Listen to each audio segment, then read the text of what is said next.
Important last క్లాస్లో మనం first లా thermodynamics అంటే దాన్ని బేస్ అయ్యి Joule Thomson effect, Joule Thomson coefficient and inversion temperature ఈ అన్ని విషయాలు చూసాము. Then next very important topic ఏంటి, that is second law of thermodynamics. అమ్మా సెకండ్ లా ఆఫ్ థర్మోడైనమిక్స్ చూసినట్లయితే దీనికి డిఫరెంట్ టైప్ ఆఫ్ డెఫినేషన్స్ అనేటువంటి మనకి చాలా ఉన్నాయండి. దాంట్లో మెయిన్ గా ఈ 3 డెఫినేషన్స్ అనేటువంటివి చాలా ఇంపార్టెంట్. ఏంటి అనేటువంటిది చూసినట్లయితే వీటిని ఈ రకంగా డిఫైన్ చేస్తారండి. అమ్మా డిఫైన్ చేసిన దాంట్లో ఏమున్నాయి అనేటువంటి దాన్ని చూసినట్లయితే ఇక్కడ ఫస్ట్ డెఫినేషన్ ఏదైతే ఉందో దాన్ని చూద్దాం. Here all spontaneous process are thermodynamically irreversible. First statement ఏంటండి, all spontaneous process. What is called spontaneous process? Spontaneous అంటే వితౌట్ ఎనీ ఎక్స్టర్నల్ సోర్స్ అనేటువంటిది లేకుండా ఒక ప్రాసెస్ అనేటువంటిది జరిగింది అనుకోండి, అటువంటి ప్రాసెస్ ఏదైతే ఉంటుందో దాన్ని ఏమంటాం అంటే స్పాంటేనియస్ ప్రాసెస్ అని చెప్తాం. ఫస్ట్ సపోజ్ దీనికి ఎగ్జాంపుల్ ఏంటంటే ఒక వాటర్ ఫాల్ ఉందండి. వాటర్ ఫాల్ అనేటువంటిది ఎలా ఉంటుందండి, పైనుంచి వాటర్ అనేటువంటిది కింద ఫ్లో అవుతూ ఉంటుంది. దాన్ని ఎవరు కూడా వెనక నుంచి గెట్టడు కదమ్మా. ఇలాంటిది ఏదైతే ఉందో ప్రాసెస్ అనేటువంటి స్పాంటేనియస్ తీసుకుంటాం. ఇంకో జనరల్ గా చెప్పాలంటే మనం ఎవరన్నా లాక్ కొట్టారనుకోండి, ఇమీడియట్ గా మనం ఏం చేస్తాం, ఆడి పర్మిషన్ అనేటువంటి తీసుకోకుండా ఏం చేస్తామంటే ఇమీడియట్ గా మనం తిరిగి ఇచ్చేస్తాం. ఇలా మనం చేసేటువంటి ఆ పని ఏదైతే ఉందో ఇది కూడా ఏంటి స్పాంటేనియస్ ప్రాసెస్ లాగా వస్తుంది. అంటే స్పాంటేనియస్ ప్రాసెస్ అంటే ఏంటి, వితౌట్ ఎనీ ఎక్స్టర్నల్ సోర్స్ అనేటువంటిది లేకుండా ఒక ప్రాసెస్ అనేటువంటి దానికి జరిగినట్లయితే అటువంటి ప్రాసెస్ ఏదైతే ఉందో దాన్ని ఏమంటాం అంటే స్పాంటేనియస్ ప్రాసెస్ అని చెప్తాం. ఈ డెఫినేషన్ ఏంటి, ఇక్కడ ఆల్ స్పాంటేనియస్ ప్రాసెస్ థర్మోడైనమికల్లీ ఇర్రివర్సిబుల్. థర్మోడైనమికల్ గా మనకి ఇలాంటి ప్రాసెస్ ఏదైతే ఉందో అటువంటి ప్రాసెస్ ఏంటండి ఇర్రివర్సిబుల్ ప్రాసెస్ అండి. ఇర్రివర్సిబుల్ అంటే మనకి వాటర్ ఫ్లో ఏదైతే ఉందో మీన్స్ జలపాతం అనేటువంటిది ఏదైతే ఉందో అక్కడ ఏం జరుగుతుంది, వాటర్ అనేటువంటిది ఎక్స్టర్నల్ సోర్స్ లేకుండా కింద పడుతుంది. ఇప్పుడు కింద పడటం అనేటువంటిది ఏం జరుగుతుందంటే ఓన్లీ ఇంకా మనకి రివర్స్ అవ్వదండి, మళ్ళీ వాటర్ అనేటువంటిది పైకి అనేటువంటిది జరగదు. అందువల్ల ఆల్ స్పాంటేనియస్ ప్రాసెస్ అనేటువంటి ఏం చెప్తారంటే ఇక్కడ థర్మోడైనమికల్లీ ఇర్రివర్సిబుల్ అని చెప్తారండి. ఇది ఒక రకమైనటువంటి డెఫినేషన్. ఇంకో డెఫినేషన్ ఏంటంటే ఇట్ ఈస్ వెరీ ఇంపార్టెంట్ అండి, that is it is impossible to convert it completely into equivalent amount of work without processing changes elsewhere. అంటే దీని అర్థం ఏంటి అనేటువంటి దాన్ని చూసినట్లయితే మనకి ఇక్కడ మొత్తం హీట్ అనేటువంటిది ఏదైతే ఉందో ఆ హీట్ అంతా కూడా కంప్లీట్ వర్క్ గా కన్వర్ట్ అవ్వదండి. మనం ప్రొవైడ్ చేసినటువంటి హీట్ అంతా కూడా కంప్లీట్ వర్క్ గా కన్వర్ట్ అవ్వదు. కంప్లీట్ వర్క్ గా కన్వర్ట్ అవ్వాలి అంటే ఏంటి, విత్ ప్రాసెసింగ్ చేంజెస్. దాంట్లో చేంజెస్ చేస్తే కానీ మనకి ఆ హీట్ అంతా కూడా వర్క్ గా కన్వర్ట్ అవ్వదు అనేటువంటి మీనింగ్ అండి. మొత్తం ఆ యొక్క హీట్ ఎనర్జీ అనేటువంటిది కూడా వర్క్ ఎనర్జీ కింద మొత్తం కన్వర్ట్ అవ్వదు అనేటువంటి మీనింగ్. దెన్ థర్డ్ ఏంటండి, without the use of an external source or external agency, heat cannot flow from cool body to hot body. అంటే ఏదన్నా మన ఎక్స్టర్నల్ సోర్స్ అనేటువంటిది లేకుండా హీట్ అనేటువంటి దాన్ని కూల్ బాడీ నుంచి హాట్ బాడీకి ట్రాన్స్ఫర్ చేయలేం. జనరల్ గా హీట్ అనేటువంటిది ఎక్కడి నుంచి ఎక్కడికి ట్రాన్స్ఫర్ అవుతుందండి, ఎప్పుడన్నా సరే హీట్ అనేటువంటిది ఎక్కడి నుంచి అమ్మా hot body to cool body transfer అవుతుంది. దానిగా ఎప్పుడు వితౌట్ ఎనీ ఎక్స్టర్నల్ సోర్స్ జరిగిపోదు. అదే కూల్ బాడీ నుంచి హాట్ బాడీకి ట్రాన్స్ఫర్ చేయాలి అంటే ఖచ్చితంగా మనకి ఏముండాలంటే ఎక్స్టర్నల్ ఏజెన్సీ అనేటువంటిది ఉండాలండి. ఎక్స్టర్నల్ ఏజెన్సీ అనేటువంటిది ఉంటే మాత్రమే ఏమవుతుంది, కూల్ బాడీ నుంచి హాట్ బాడీకి మనకి హీట్ అనేటువంటిది ట్రాన్స్ఫర్ అవుతుంది. ఇవి ఈ 3 రకాల డెఫినేషన్స్ మెయిన్ అండి. ఇది మనకు సంబంధించి ఈ 3 డెఫినేషన్స్ ఏవైతే ఉన్నాయో ఏమంటామంటే సెకండ్ లా ఆఫ్ థర్మోడైనమిక్స్ అని చెప్తాం. ఈ సెకండ్ లా అనేటువంటి దాంట్లో దీన్ని బేస్ చేసుకుని ఒక ఇర్రివర్సిబుల్ ప్రాసెస్ ని బేస్ చేసుకుని మనకి కార్నోట్ అనేటువంటి ఆయన ఒక హీట్ ఇంజిన్ తయారు చేస్తాడు. అంటే ఎఫిషియన్సీ, మాక్సిమం ఎఫిషియన్సీ అంటే దాని అర్థం అక్కడ మనం ప్రొవైడ్ చేసినటువంటి హీట్ అంతా కూడా వర్క్ గా కన్వర్ట్ అవ్వడానికి మొత్తం ఏది కూడా 100% వర్క్ గా కన్వర్ట్ అవుతుంది. కనీసం 100కి దగ్గరగా వచ్చేలా అన్న ఉండాలి అనేటువంటి ఒక ఉద్దేశంలో ఒక ఆయన మనకి ఒక హీట్ ఇంజిన్ తయారు చేశాడు. ఆయన పేరు మీదే ఆ యొక్క హీట్ ఇంజిన్ మనం ఏమంటామంటే కార్నోట్ హీట్ ఇంజిన్ అని చెప్తామండి. ఎవరైనా కార్నోట్ అనేటువంటి సైంటిస్ట్ తయారు చేశారు కాబట్టి దాన్ని ఏమంటామంటే కార్నోట్ ఇంజిన్ అని చెప్తాం అండి. కార్నోట్ హీట్ ఇంజిన్ అని చెప్తాం. దాంట్లో ఉన్నటువంటి ప్రాసెస్లు ఏంటి, దాంట్లో ఉన్నటువంటి పార్ట్స్ ఏంటి, ఇవన్నీ కూడా 1 by 1 చూద్దాం.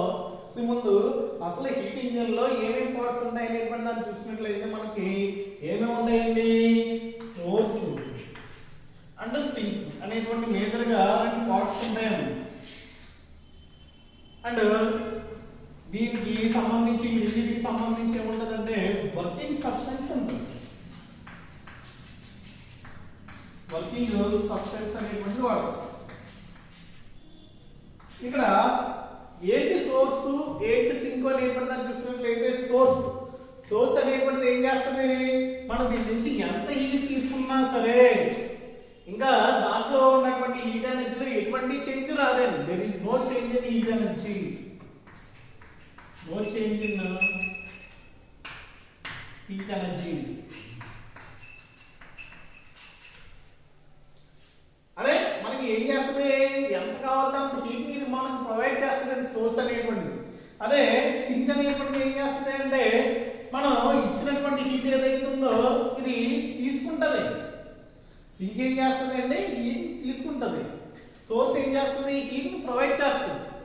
ఇది అంటే హీట్ ని మనకి ప్రొవైడ్ చేస్తుంది, ఇది ఏం చేస్తుంది హీట్ ని అబ్జర్వ్ చేసుకుంటది. అది అందువల్ల సింక్ అనేటువంటిది ఏదైతే ఉందో ఇది హీట్ ని టేక్ చేసుకునే దానిగా ఉంటుంది, ఇది మనకి సోర్స్ అనేటువంటి హీట్ ని ప్రొవైడ్ చేసేటువంటి దానిగా వాడుతుంది. ఈ రెండింటికి లింక్ అయి ఉన్నటువంటిది ఏదైతే ఉందో దాన్ని ఏమంటామంటే మనం వర్కింగ్ సబ్స్టెన్స్ అంటే కార్నోట్ ఇంజిన్ లో మనకి వర్క్ చేయడానికి ఏదైతే వాడతామో దాన్ని ఏమంటామంటే వర్కింగ్ సబ్స్టెన్స్ అని చెప్తారు.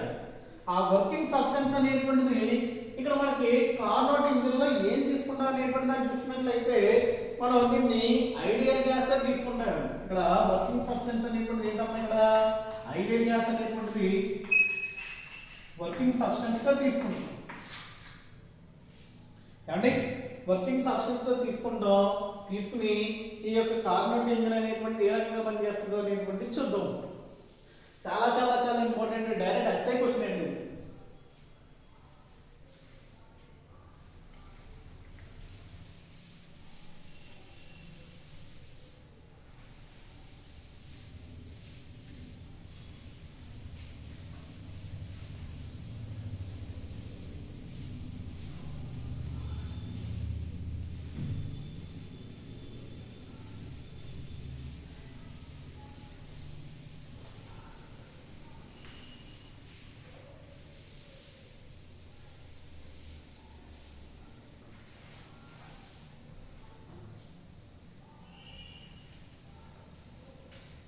కార్నోట్ ఇంజిన్,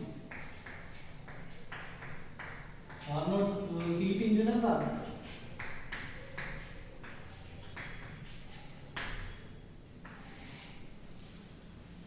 దీంట్లో ఉన్నటువంటి పార్ట్స్ ఏవైతే ఉంటాయో చూసినట్లయితే majorly it consists of working substance కింద ఐడియల్ గ్యాస్ అనేటువంటి తీసుకుంటాం. ఇది దీన్ని ఎక్కడ ప్లేస్ చేస్తాం అంటే ఇలాగా ఒక సిలిండర్ లో ప్లేస్ చేస్తాం. ఆ సిలిండర్ ఎలాగా మనం దీన్ని మేడప్ చేస్తామంటే ఇది వాల్స్ ఏమో ఇన్సులేటర్స్ ఉంటాయండి, ఇన్సులేటింగ్ వాల్స్ తీసుకుంటాం. ఇలా ఇన్సులేటింగ్ వాల్స్ అంటే ఏంటి, మనం ఏదైతే ఉందో అది మనకి హీట్ అనేటువంటిది బయటికి వెళ్ళకుండా ఉండడానికి ఇదిగో దీని మీద ఏం చేస్తుంటే ఫ్రిక్షన్లెస్ పిస్టన్ పెడుతుంది. ఫ్రిక్షన్లెస్ పిస్టన్ అనేటువంటిది వాడుతున్నాం. ఇది పిస్టన్ అండి. ఈ లోపల ఏం చేస్తామమ్మా అనేటువంటి దాన్ని చూసుకున్నట్లయితే which is ideal gas.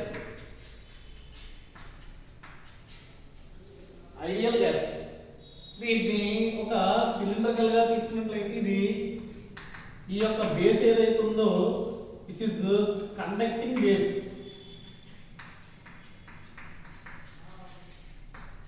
Conducting base.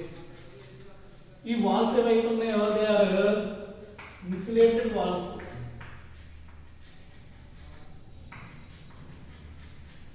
ఏంటి ఈ రెండు కూడా ఏమవుతాయంటే ఇన్సులేటింగ్ వాల్స్.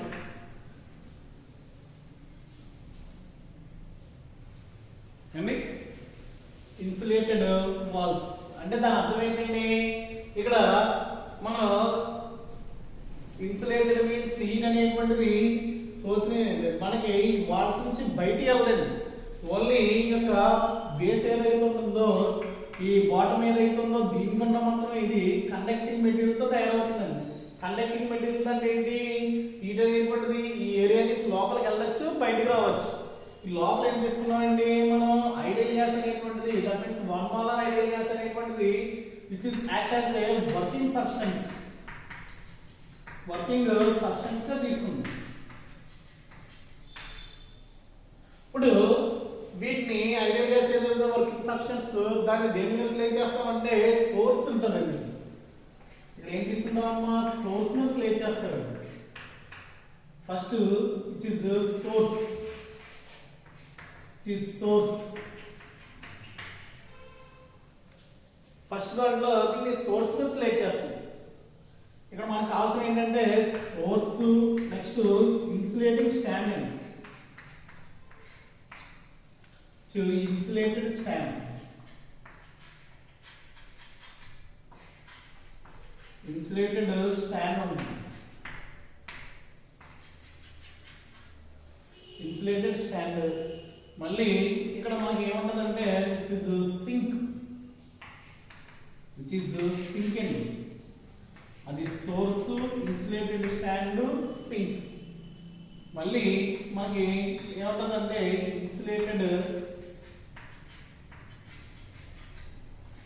స్టాండ్ అనేటువంటిది ఉంది. ఇక్కడ అసలు ఏం జరుగుతుంది అనేటువంటిది 1 by 1 మనం విషయాలు చూస్తారు. దీన్ని 1 molar ఈ యొక్క సిలిండ్రికల్ పిస్టన్ ఏదైతే ఉందో, ఈ యొక్క ఆపరేటర్స్ ఏదైతే ఉందో దాన్ని ఫస్ట్ దీని మీద ప్లేస్ చేద్దాం. ఏం జరుగుతుంది, అలాగే దీని మీద ప్లేస్ చేసినప్పుడు ఏం జరుగుతుంది, దీని మీద ప్లేస్ చేసినప్పుడు ఏం జరుగుతుంది, దీని మీద ప్లేస్ చేసినప్పుడు ఏం జరుగుతుంది అంటే మనకి 4 different type ఆఫ్ ప్రాసెస్లు జరుగుతాయి.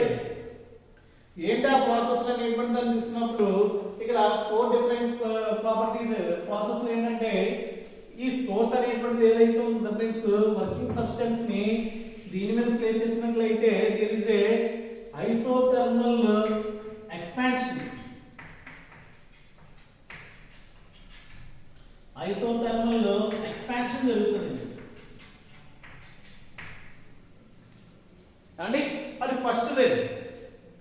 అదే ఈ సోర్స్ ఇది వర్కింగ్ సబ్స్టెన్స్ తీసుకొచ్చి ఇన్సులేటర్ మీద మనం ప్లేస్ చేసినట్లయితే ఇక్కడ జరిగేటువంటిది ఏంటంటే అడియాబాటిక్ ఎక్స్పాన్షన్. అడియాబాటిక్ ఎక్స్పాన్షన్ జరుగుతుంది. ఇదే వర్కింగ్ సబ్స్టెన్స్ తీసుకొచ్చి నువ్వు సింక్ మీద దాన్ని ప్రొవైడ్ చేసినట్లయితే here it is isothermal compression.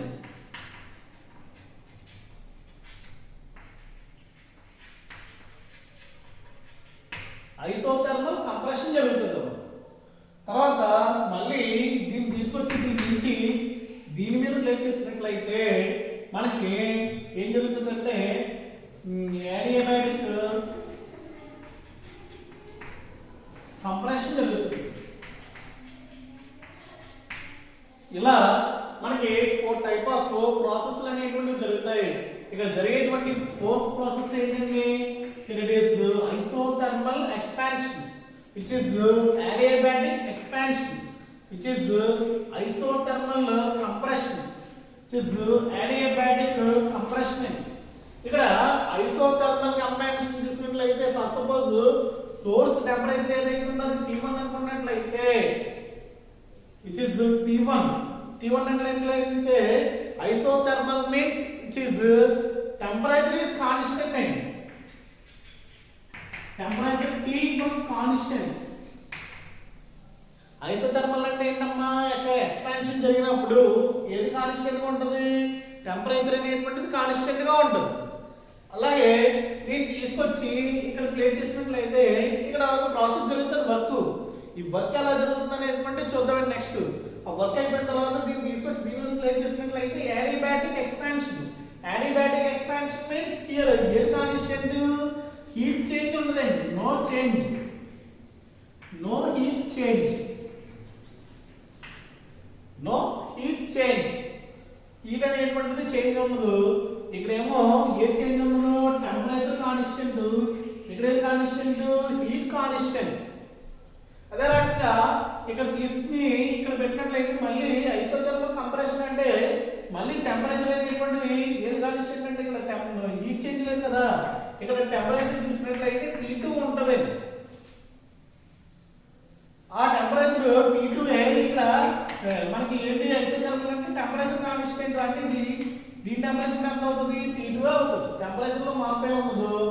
ఏం మారుతుంది అంటే హీట్ అనేటువంటిది మారుతుంది, హీట్ చేంజ్ అనేటువంటిది ఉంటుంది, టెంపరేచర్ కాన్స్టెంట్ గా ఉంటుంది.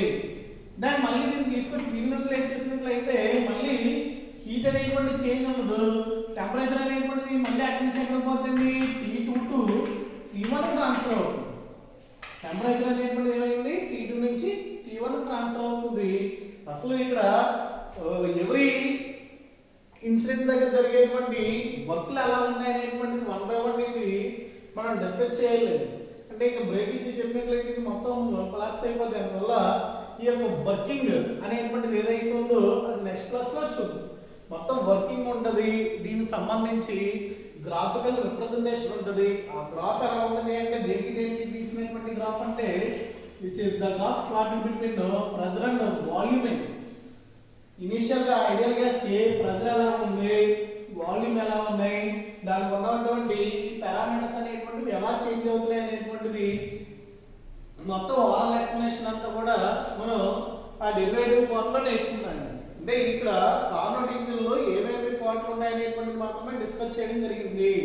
ఏమేమి ఉంటాయి అనేటువంటి దాన్ని చూసినట్లయితే హీట్ ఇంజిన్ లో మెయిన్ గా ఏముంటాయండి, సోర్స్ అండ్ సింక్, దాంతో పాటు వర్కింగ్ సబ్స్టెన్స్ ఉంటుంది. ఆ వర్కింగ్ సబ్స్టెన్స్ మనం ఏం తీసుకున్నాం, ఇక్కడ ఐడియల్ గ్యాస్ తీసుకున్నాం. ఆ ఐడియల్ గ్యాస్ అనేటువంటి దేంట్లో ప్లే చేసాం, ఒక సిలిండ్రికల్ దాంట్లో ప్లే చేసి దాంట్లో ఒక ఫ్రిక్షన్లెస్ పిస్టన్ అనేటువంటి దాన్ని పెట్టడం జరిగింది.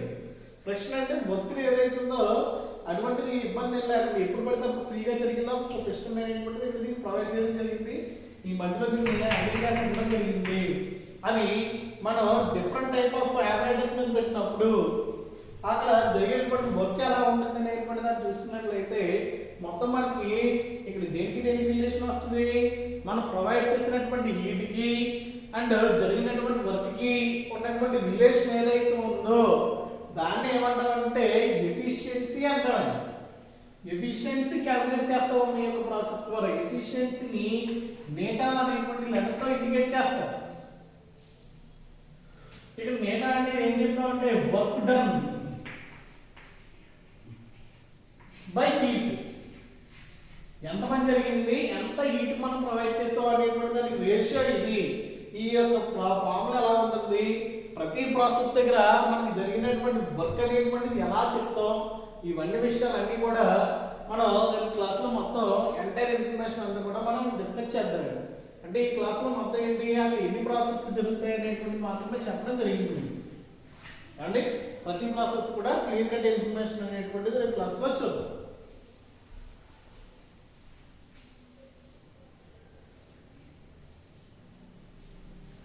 ఒకసారి దీంట్లో ఉన్నటువంటి ఏవైతే ఉన్నాయో అవి క్లియర్ గా చూడండి. ఎన్ని ప్రాసెస్లు ఉన్నాయి అనేటువంటి దాన్ని చూసినట్లయితే ఈ రకంగా ప్రాసెస్లు ఉంటాయి, ఒకసారి నోట్ చేసుకోండి.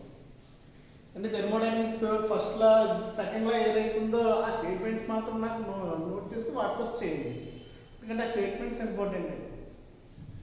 ఆ స్టేట్మెంట్స్ ఎలా వచ్చినాయంటే ఫస్ట్ లా ఏదైతే ఉందో దాని యొక్క మ్యాథమెటికల్ ఫార్ములా ఏం చెప్తారు, ఫస్ట్ లా చూసినట్లయితే అక్కడ జరిగినటువంటి హీట్ ఎనర్జీ చేంజ్ అనేటువంటిది it is nothing but dq is equal to du plus w అని చెప్తాం. ఇది ఏదైతే ఉంది ఫస్ట్ లా. దీనిలో ఉన్నటువంటి డ్రాబ్యాక్స్ అనేవి కూడా అన్ని కూడా దేనితో మాడిఫై అవుతాయంటే సెకండ్ లాతో మాడిఫై అవుతాయి. నెక్స్ట్ ఈ ఫస్ట్ లాస్ ని ఏమంటామంటే law of conservation of energy అంటాడు. Law of conservation of energy అని చెప్తుంది. అంటే దీనికి సరైనటువంటి స్టేట్మెంట్ లేదండి. బట్ దీన్ని చూసినట్లయితే ఏకంగా 3 స్టేట్మెంట్స్ ఉన్నాయి. ఆ 3 స్టేట్మెంట్స్ ఏవైతే ఉన్నాయో రాసుకున్నాను పెట్టండి. నెక్స్ట్ క్లాస్ లో మనం దీన్ని ఇక్కడ ఇక్కడ ఇక్కడ ఇక్కడ ప్లే చేసినట్లయితే అక్కడ జరిగినటువంటి టోటల్ వర్క్ ఏదైతే ఉందో దాని గురించి డిస్కస్ చేయొచ్చు. దాని గురించి డిస్కస్ చేసి ఎంట్రోపీ అనేటువంటి దాని గురించి మాట్లాడినట్లయితే మనకి మొత్తం ఈ యొక్క చాప్టర్ అనేటువంటిది క్లోజ్ అయిపోతుంది.